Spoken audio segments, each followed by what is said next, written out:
guys, today we are going to be learning how to make bread without oven, without kneading from the scratch.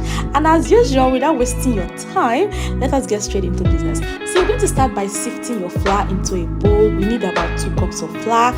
So you're going to sift it, and sifting will help your flour to be lighter and to remove whatever dirt from the flour. So make sure you sift your flour. In that same bowl, you're going to add some sugar, 2 tablespoons, a pinch of salt.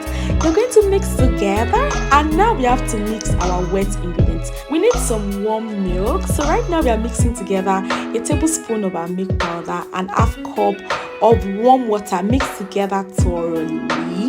Like I mentioned, warm milk. So make sure the water you're using to mix this is not too hot and not too cold either.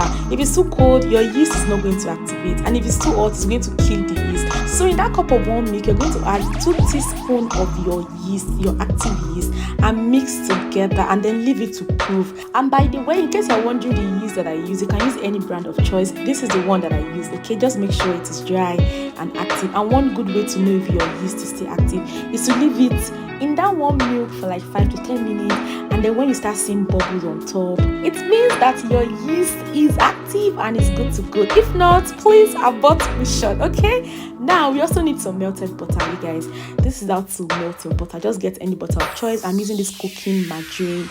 Drop in a hot pan and leave it to melt for a few seconds, and here you have it, your melted butter. So in that same cup, you're going to add about 2 tablespoons of your melted butter. You're going to break in 1 egg.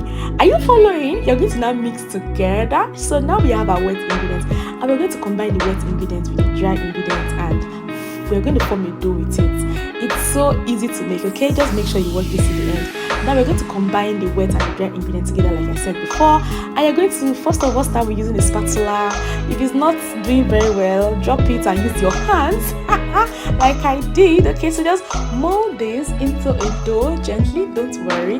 The measurement in this recipe is very accurate. If you follow it step by step, you will not have any issues at all. And remember that we are making a no-knead type of bread, so it's a lazy bar style. Okay, just make sure you get a sticky dough like this. As soon as you get your dough together like this, sprinkle a little bit of oil on top of it just to keep it moist and shiny when it is resting. And you're going to just turn it around so that the oil can enter every corner, and we're going to cover this up with a plastic wrap or with any napkin that you have. Just cover it up, okay, and leave this to rest for like 1 hour. You can even set an alarm for it so that you will not forget, and just keep checking till your dough has doubled in size. Okay, so now we've left this to rest, and you guys, we are now back 1 hour later. This is what our dough is looking like. Okay, it's not looking smooth because we do not need it, but it does not really matter. Okay, this is a lazy man style of making bread. Okay, so you're going to just use your hands to just press it together so that any excess bubble or hair in the bread can escape. Now you're going to prepare your baking dish. Okay, so this is what I'm using. Just butter the baking dish. You can use whatever it is that you have, a small pot, a small bowl that can withstand heat. Okay, now you're going to now sprinkle a little bit of flour. This is going to stop your bread from sticking to your pan anyhow, so make sure you don't skip this step. The other alternative is to use a baking paper or a parchment paper. Just use whatever you have. Okay, so now that we are done with the whole buttering and the flouring of the pan, we are now going to prep our dough. You're going to cut this into 3 equal sizes depending on the style or the shape of bread you're looking for. You can cut your dough into smaller sizes, 9 pieces, 10. You can make yours 3 like I am doing. You can make yours 6. Okay, so just take one of your dough. You're going to now flatten it with a rolling pin, because we are about to shape this into a medium-sized roll for our pan. So first we're going to flatten it so that it will be easy for us to shape on. You can shape it anywhere you want to do it, but just flatten it first. Now you're going to now fold both sides of your dough just like this. Just pay attention. Okay, this is very easy to do. Just fold both sides and then go in with your rolling pin again and just flatten it out.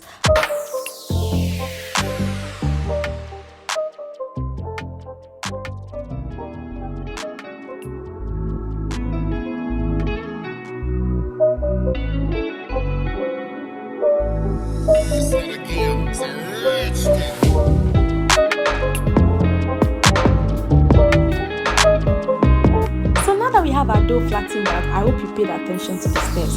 You're now going to just roll it in together. Just roll it in. Be careful, don't rush it, okay? Just take your time, especially if it's your first time. Just roll it together nicely. This is what your dough roll should look like, okay, when you're done. So you're going to repeat the same step for the other two dough and drop in your pan. So here we have it. You're going to cover this dough up for like 15 minutes. Cover it up, okay, so that the thing can expand again. Just 15 minutes and we are back, okay? Now we have to prepare our egg wash.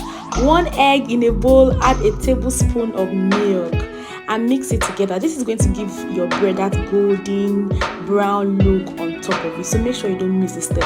Just mix together and then set it aside. Remember, we are not using an oven to bake, so we have to preheat our pot. We are using pot to bake, so bring out your pot, preferably an aluminium or an old pot you're not using again. Add salt. Yes, the salt is going to act as a base, and you're going to drop in any stove top, any stove stand in the pot, and then cover it up and leave that to it up, okay, for a few minutes. Now our dough has risen in size. As you can see, you're going to brush the top with your egg wash gently, okay? So just brush the top, and then it's time for us to bake. Immediately brush the top of your dough with the egg wash. Don't waste time again, just bake it immediately, okay? So drop it in your pot like this. You're going to cover it up and leave this for like 15 to 20 minutes on low heat. If your heat is still high, your bread is going to burn, so just make sure you do this on low heat. And after 18 minutes, this is what I have. Now you're going to take butter, any butter of choice, and just brush the top of the bread so that the top can be shining. So don't skip this step, okay? So this is what I have, and now you're going to take it out gently, okay? Make sure you don't burn your hand when you're taking it out.